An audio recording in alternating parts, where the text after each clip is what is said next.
राधे राधे दोस्तों। आज की कहानी है सबसे ज्यादा मूर्ख कौन।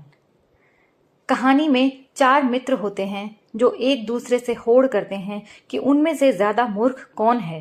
कहानी बहुत ही मजेदार और हास्यप्रद होने वाली है, इसलिए कहानी को पूरा जरूर सुनिएगा। चलिए कहानी शुरू करते हैं। एक गांव में 4 मित्र रहते थे। चारों के चारों नाकारा और अव्वल दर्जे के बेवकूफ थे। एक दिन वे चारों बैठे बैठे बातें कर रहे थे। बातों ही बातों में उनमें शर्त लग गई कि उनमें से ज्यादा बेवकूफ कौन है। आपस में वो ये तय कर नहीं पा रहे थे, तो उन्होंने सलाह मशवरा करके सोचा कि चलो गांव के बूढ़े बुजुर्गों के पास चलकर ही ये तय किया जाए। वो ही हमारा फैसला करेंगे कि ज्यादा मूर्ख कौन है।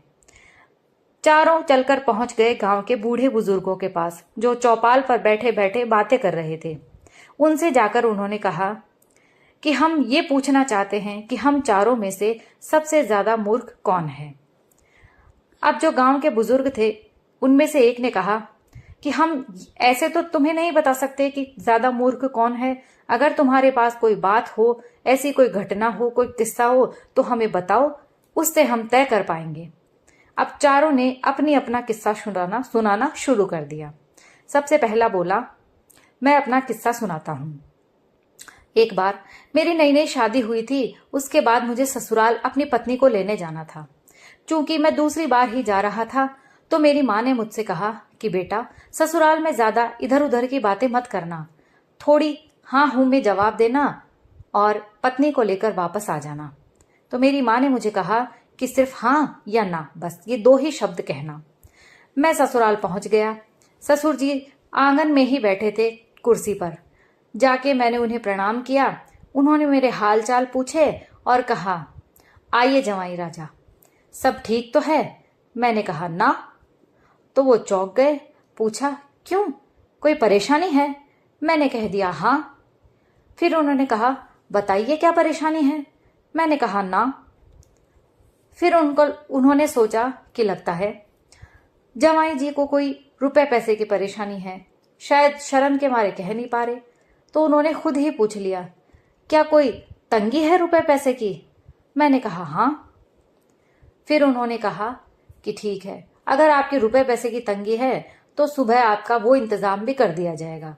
अब आप आराम कीजिए, खाना खाइए और सो जाइए, क्योंकि मुझे ससुराल पहुंचते पहुंचते रात हो गई थी। थोड़ी देर बाद मेरी सास खाना लेकर आई। जब वो खाना लेकर आई और मेरे सामने रखा तो मुझे कहा कि लीजिए खाना खाइए। मैंने कह दिया ना। ससुर जी ने सास से कहा चुपके से एक तरफ जाके कि हो सकता है इनके रुपए पैसे की परेशानी है तो खाना खाने का मन ना हो, एक बार और पूछ कर देख लो। मेरी सास ने कहा, खाना खा लीजिए, क्या आपका मन नहीं है? मैंने कहा ना। फिर वो मेरे सामने से थाली ले गई और कहने लगी, जब आपका मन हो तब खा लीजिएगा। ऐसे करते करते रात हो गई और सोने का वक्त हो गया। सब अपने अपने जगह पर सो गए। जवाई जी को भी एक कमरा दे दिया गया और उनके बिस्तर कर दिए गए। वो भी सो गया, लेकिन उसे नींद कहाँ आ रही थी, उसे तो भूख सता रही थी। उसने सोचा कि मैंने तो बड़ी गड़बड़ कर दी, हाँ और ना के चक्कर में मेरा पेट तो भूखा ही रह गया। अब उसने सोचा कि जब तक कुछ खाया नहीं जाएगा, पेट में दौड़ते हुए चूहे तो मुझे परेशान ही करते रहेंगे। उसे लगा कि उसे उठकर रसोई में कुछ ढूंढ लेना चाहिए, कुछ तो खाने का मिल ही जाएगा। वो उठकर रसोई घर की तरफ बढ़ा। धीरे धीरे कदमों से अंदर गया, क्योंकि रसोई के बाहर ही एक पलंग पर उसकी सास सो रही थी। अब उसने चारों तरफ रसोई में तलाशना शुरू किया, तो चूंकि उनकी शादी कुछ ही वक्त पहले हुई थी, तो वहां एक हांडी में लड्डू रखे थे। उसने धीरे से हांडी का ढक्कन उठाया, एक लड्डू उठाया और मुंह में रख लिया, और जैसे ही हांडी का ढक्कन वापस रखने लगा, वो ढक्कन हाथ से गिरकर छूट गया, नीचे गिर के टूट गया। और उसकी आवाज हुई तो सास उठकर जल्दी से खड़ी हो गई और वो लड्डू को मुंह में रखे जवाई भाग गया और अपने कमरे में घुस गया और चद्दर ओढ़कर सो गया। सास को लगा कि पता नहीं क्या बात है जो जवाई जी अचानक से यूं भाग कर गए। उसने अपने पति और बेटों को जगाया कि जाओ जरा जमाई जी से पूछो कि क्या बात हो गई, इतनी रात को वो ऐसे भाग क्यों रहे थे। उसके साले और ससुर जब उसका हाल चाल पूछने उसके कमरे में आए तो वो चद्दर तान कर सो रहा था। उन्होंने चद्दर हटाई और उसे उठाया तो देखा कि उसका मुंह एक तरफ से सूजा हुआ है। उसके सालों ने कहा, माँ, ये क्या परेशानी बताएंगे? इनकी परेशानी तो साफ नजर आई है। इनके अचानक क्या हो गया? जब ये आए थे तब तो बिल्कुल ठीक थे। सास घबरा गई। उन्होंने कहा, जाओ जल्दी से इन्हें वैद्य जी के पास ले जाओ। साले और ससुर अफरा तफरी में जवाई को जल्दी से लेकर वैद्य जी के पास चले गए। आधी रात को वैद्य के घर का दरवाजा खटखटाया। वैद्य जी को उठाया और कहा, देखिए इनके मुंह पे अचानक क्या हो गया है? शाम तक तो ये बिल्कुल ठीक थे। वैद्य ने इधर उधर देखा और उसने कुछ अपने औजार से या फिर हाथ से उसके एक तरफ सूजन पे हाथ लगाया तो वो लड्डू खिसक के दूसरी तरफ चला गया। वो चकरा गया वैद्य जी। उसने सोचा कि ये कौन सी बीमारी है? ऐसी क्या परेशानी हो गई जो एक तरफ से खिसक कर दूसरी तरफ चली गई? उसने दूसरी तरफ हाथ लगाया तो लड्डू बीच में आ गया। सब ने सोचा, सब जो उसको देख रहे थे, कि ये हो क्या रहा है। फिर वैद्य ने उसका मुंह खुलवाया और एक चिमटी अंदर डाली और पकड़ के खींचा तो लड्डू बाहर आ गया। लड्डू बाहर आते सब देखकर जोर से ठहाका मारकर हंस पड़े। वैद्य को भी हंसी आ गई। ससुर ने पूछा, जमाई जी ये क्या है? आपके मुंह में लड्डू? उसने सारी आपबीती कह सुनाई। उसके ससुर ने कहा, वाह रे वाह बेवकूफ, ऐसी ही परेशानी थी तो बता ही दिया होता। अब आती है दूसरे मित्र की बारी। उसने कहा, ये तो कुछ भी नहीं, मेरी बेवकूफी का किस्सा सुनो। एक बार मुझे भी अपनी पत्नी को लाने ससुराल जाना था। मेरी माँ ने मुझसे कहा, बेटा ससुराल में अच्छे और नए कपड़े पहनकर जाना। मैं गांव के बाजार से जाकर नए कपड़े ले आया और उन्हें पहनकर और कुछ सामान लेकर ससुराल के लिए रवाना हो गया। पहुंचते पहुंचते मुझे शाम हो गई। ससुराल का घर थोड़ा सा दूर था। मैंने सोचा कि वहां पहुंचते पहुंचते तो रात हो जाएगी, मेरे नए कपड़े किसको दिखेंगे। तो वहीं पर एक खेत में एक घर बना हुआ दिखाई दिया मुझे और पास में एक झोंपड़ी थी। तो मैंने सोचा कि क्यों ना इस झोंपड़ी में मैं अपने नए कपड़े खोलकर बदल लूं और आज की रात यहीं बिता लूं। सुबह नए कपड़े पहनकर ससुराल के लिए रवाना हो जाऊंगा। मैंने वहीं झोंपड़ी में अपने कपड़े उतार कर टांग दिए और गमछा लपेट लिया। फिर मुझे थोड़ी देर बाद भूख लगी तो मैंने देखा कि पास ही में खेत में एक घर बना हुआ है, क्यों ना यहीं से 2 रोटी मांगकर खा लूं और रात गुजार लूं। मैं गमछे में ही वहां पर पहुंच गया। गांव में बिजली वगैरह कुछ भी नहीं थी और वो घर तो खेत में बना हुआ था, इसलिए उस वक्त वहां पर बिजली थी ही नहीं। जैसे ही मैं घर के बाहर पहुंचा मैंने आवाज लगाई, लेकिन उस बेवकूफ को यह पता नहीं था कि वो घर उसके ससुराल वालों का ही है। कुछ वक्त पहले ही उन्होंने खेत में एक नया घर बनाया था। अब उसके सास ससुर और साले तो सब सो रहे थे और उसकी सास और उसकी पत्नी बैठी बैठी बातें कर रही थी। जैसे ही उसने आवाज लगाई तो उसकी सास ने कहा, बेटी लगता है कोई भूखा रोटी मांग रहा है, जा ये 2 रोटी और सब्जी उसे दे आ। हाँ, बिजली नहीं आ रही है तो तू ये मोमबत्ती ले जा। तो मेरी पत्नी मोमबत्ती लेकर बाहर आई। मोमबत्ती में मुझे उसका चेहरा तो दिखने लग गया, लेकिन वो मुझे ना देख पाई। जैसे ही मुझे उसकी शक्ल साफ दिखाई दी मैं चौंक गया कि ये तो मेरे ससुराल वालों का ही घर है और मैंने अपने कदम पीछे बढ़ाने शुरू कर दिए। पीछे देखा तो गाय भैंसों के गोबर की ढेरी लगी थी। मैं पीछे चलता चलता उस ढेरी में जा गिरा। मेरी पत्नी चिल्लाकर अंदर भाग गई और उसने अपने सब घर वालों को जगा दिया। सारे घर वाले भागकर बाहर आए, मुझे उठाया, नहलाया धुलाया, साफ किया और पूछा, जवाई जी आप यहाँ कैसे और इस हालत में? मैंने अपनी सारी आपबीती उन्हें बताई। मेरे ससुर और सालों ने कहा, वाह रे बेवकूफ, रात में आओ या दिन में आओ, हमें कपड़ों से क्या लेना देना है, हमें तो आपसे मतलब है। ऐसी बेवकूफी भरी हरकतें आइंदा मत करना। दूसरे मित्र का किस्सा भी खत्म हुआ। अब आई बारी तीसरे मित्र की। उसने कहा, चलिए अब मेरा किस्सा शुरू करते हैं। मेरा किस्सा भी अपने ससुराल से ही जुड़ा हुआ है।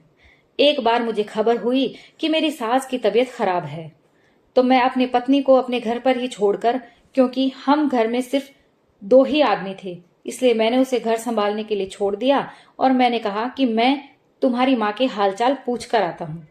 मैं अपने ससुराल पहुंच गया। सास के हालचाल पूछे। घर में सास के अलावा और कोई नहीं था। 2 साले और ससुर जी खेतों में काम करने गए हुए थे। सास ने मुझे दिन में खाना खिला दिया और खाना खिलाकर थोड़ी देर हमने बातें कर ली। अब सास को खेत पे खाना देने जाना था, तो मैंने भलाई लेते हुए कहा, माताजी आप यहीं आराम कीजिए, आपकी तबीयत भी ठीक नहीं है। लाइए खाना मैं दे आता हूँ। मुझे बता दीजिए कौन सा खेत है। सास ने फला फला खेत का पता मुझे बता दिया। मैं खाने की पोटली लेकर रवाना हो गया। चलते चलते मैं गांव के चौराहे पर पहुंचा। वहां मैंने एक अजीब चीज देखी। वहां पर चौराहे पर एक काठ लगा हुआ था। मैंने कभी काठ देखा नहीं था, तो मैंने वहां के लोगों से पूछा, भाई ये क्या है? तो उन लोगों ने मुझे बताया कि यहाँ का राजा को अगर कोई कर या लगान समय पर नहीं देता है तो उस आदमी को वो इस काठ में बंद कर देता है। मैंने सोचा ये चीज तो पहली बार देखी है, क्यों ना इसको इस्तेमाल करके देखा जाए। मैंने रोटी की पोटली वहीं रखी और काठ में अपना सिर दे बैठा। वहां पर एक पत्थर था जिससे मैंने उसे ठोक लिया तो वो थोड़ा सा सख्त हो गया। इतनी ही देर में एक कुत्ता आया और कुत्ते ने मेरी रोटी की पोटली उठाई। मैंने वो पत्थर और कुत्ते को भगाने के लिए दे मारा, लेकिन वो कुत्ता तो रोटी लेकर भाग गया और मेरा पत्थर भी गया। अब मैं उस काठ में से हिल नहीं सकता था। उधर जब ससुर और साले के पास वक्त पर खाना नहीं इंतजार करते करते शाम हो गई। वे दोनों गुस्से से आग बबूला होते तिल मिलाते हुए घर पर आए और अपनी अपनी पत्नियों पर बरस पड़े। सास चौकन्नी हो गई कि ऐसा क्या हुआ? दिन में ही तो जवाई जी आए थे और मैंने खाना उनके हाथ आपके लिए खेत पर भिजवाया था, क्या वे पहुंचे नहीं? ससुर ने कहा, जवाई जी खाना लेकर, लेकिन वहां तो कोई भी नहीं पहुंचा। अगर वो वहां नहीं पहुंचे और यहाँ भी नहीं है तो वो गए कहाँ? लड़ाई वगैरह सब भूल कर साले और ससुर सब जवाई को ढूंढने में लग गए। चलते चलते गांव में जो भी मिलता उनसे पूछते जाते। एक आदमी मिला जिसने बताया कि आपका जवाई तो गांव के चौराहे पर काठ में अटका हुआ पड़ा है। अब जो वो ससुर था वो गांव का हुकुमदार था। उसने कहा, काठ में? लेकिन मेरे जवाई ने ऐसा क्या गुनाह कर दिया कि राजा ने उसे काठ में दे दिया? चलो राजा के पास ही चलते हैं। वो और उसके साले पहुंच गए राजा के पास और राजा से कहा, महाराज मेरे जवाई से ऐसी क्या गलती हो गई, क्या गुनाह हो गया जो आपने उसे काठ में दे दिया? राजा भी इस बात से अनजान था। उसने कहा, मैंने तो आज किसी भी व्यक्ति को काठ में देने का या दिलवाने का हुक्म नहीं दिया। उसने अपने सिपाहियों से पूछा। सिपाहियों ने कहा, नहीं महाराज, आज तो किसी को भी काठ में नहीं डाला गया है। राजा, उसके सिपाही, ससुर और साले सब मिलकर वहां चौराहे पर पहुंचे और काठ में जवाई को देखकर उसी से पूछा कि तुम्हें काठ में किसने डाला?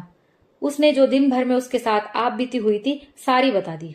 सब के सब हंस पड़े और उसके साले और ससुर उस पर बरस पड़े कि वाह रे बेवकूफ, ऐसी बेवकूफी भरी बात भी नहीं करनी थी कि खुद के खुद ही काठ में गिर गए। उसको वहां से निकाला और घर ले गए। ये तीसरे मित्र का किस्सा भी समाप्त हुआ। अब बारी आती है चौथे मित्र की। उसने कहा, मेरा किस्सा सुनो। मेरा किस्सा भी मेरे ससुराल से ही जुड़ा हुआ है। एक बार मेरे ससुराल में मेरे साले की शादी थी। हम घर में बस मैं, मेरी पत्नी और बच्चे ही थे। मेरी पत्नी बच्चों को लेकर कुछ दिन पहले ही अपने मायके चली गई और मैं खेतीबाड़ी का काम संभालने के लिए घर पर रह गया। जब शादी का ऐन वक्त पर आ गई तो एक दिन पहले मैंने भी जाने का सोचा। मैं आनन फानन में कपड़े डालकर और पहुंच गया ससुराल। ससुराल पहुंच गया। शादी दूसरे दिन थी। पहले दिन गाना बजाना हो रहा था और घराती जीम रहे थे। मैंने भी खाना खाया, थोड़ी आव भगत की करवाई और उसके बाद सोने की तैयारी होने लगी। लेकिन जैसे ही मैं सोने लगा मुझे याद आया कि मैं तंबाकू तो अपने घर ही भूल आया हूं। मैं ठहरा तंबाकू का आदि। मुझे तंबाकू की बड़ी लत थी। अब क्या करूं? बिना तंबाकू खाए तो मुझे नींद ही नहीं आती। अब मैं वहां पूछूं भी तो किससे? शादी के घर में इतने सारे लोग थे और ऐसा माहौल, मेरे ससुराल में कोई भी तंबाकू नहीं पीता।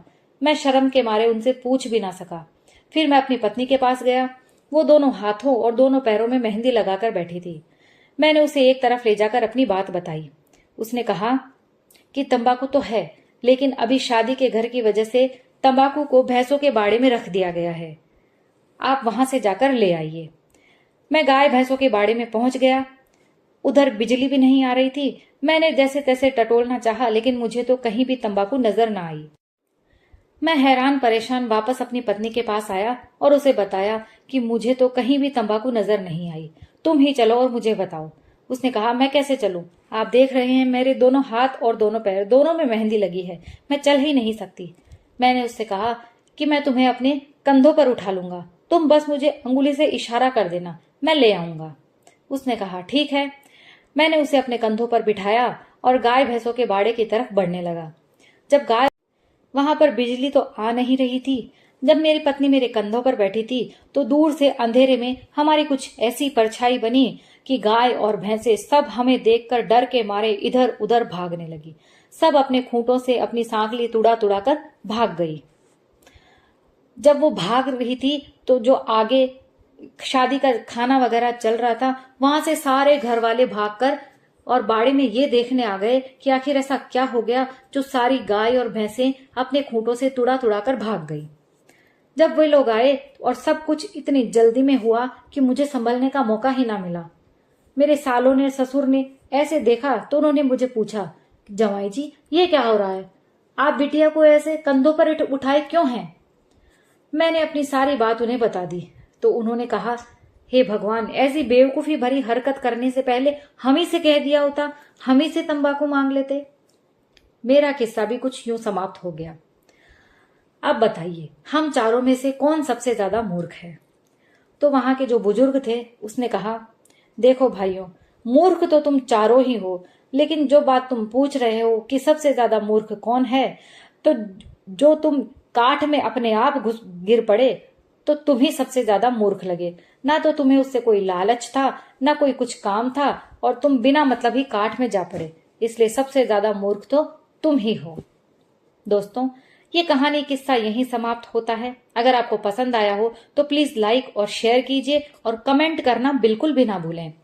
और अगर आप मेरे चैनल पर नए आए हैं तो प्लीज मेरे चैनल को सब्सक्राइब कर लीजिए और मेरे दूसरे चैनल संस्कृति विद रेखा पर भी विजिट कीजिए। आपको कहानी पसंद आएगी, इसका मुझे पूरा विश्वास है। कहानी सुनने के लिए आप सभी का बहुत बहुत धन्यवाद।